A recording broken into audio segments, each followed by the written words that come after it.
Dolly Parton had one request for Whitney Houston covering I Will Always Love You, partially thanks to Linda Ronstadt. Dolly Parton has often said she's a songwriter before she is a singer, which means she has no problem allowing artists like Whitney Houston, Linda Ronstadt, and others to cover songs she wrote and already recorded, like I Will Always Love You. The country icon does have some caveats for approving cover versions, which is how she infamously came to reject Elvis Presley's request to cut a version of the song.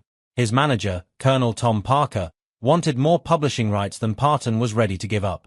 Neither side gave in, and Presley's version never came to be. When the makers of The Bodyguard first reached out to Parton about including her song in the film, on the advice of its star, Kevin Costner, the musician had one request. I sent the song to them, Parton recalled in a BBC Radio 2 interview. She pointed out the song's third verse and asked them to make sure Houston recorded it. I said, be sure and make certain that that last verse can be sung. I did a recitation. But don't leave it off like Linda Ronstadt did because she thought, I can't do a recitation. But it's in the same melody. I just talked it. But I had written it. I didn't hear any more about it, Parton said.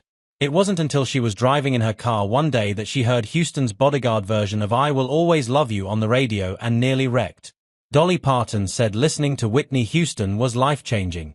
As Whitney Houston sang the opening lines to I Will Always Love You softly and a cappella, Dolly Parton said her ears perked up. I was like a dog hearing a whistle, she told Howard Stern in 2023. It was ringing some sort of bell, but it didn't dawn on me. By the time I realized that, she was ready to go into the chorus. When she started that, I almost wrecked. Honest to God. Had to pull over to the side at Walgreens there in Brentwood or where the Walgreens is now and to listen to the rest of it. I couldn't believe my little country sad song could even be done like that. That was one of the greatest experiences I've ever had in my entire life. In a 1993 interview with Rolling Stone, Houston talked about Parton calling her to congratulate her. Imitating Parton's accent, Houston recalled her saying, Whitney, I just want to tell you something. I'm just so honored that you did my song.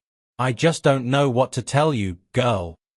I said, well, Dolly, you wrote a beautiful song. And she said, yeah, but it never did that well for me. It did well for you because you put all that stuff into it. I think Dolly Parton is a hell of a writer and a hell of a singer, Houston continued. I was so concerned when I sang her song how she'd feel about it. In terms of the arrangement, my licks, my flavor. When she said she was flawed, that meant so much to me.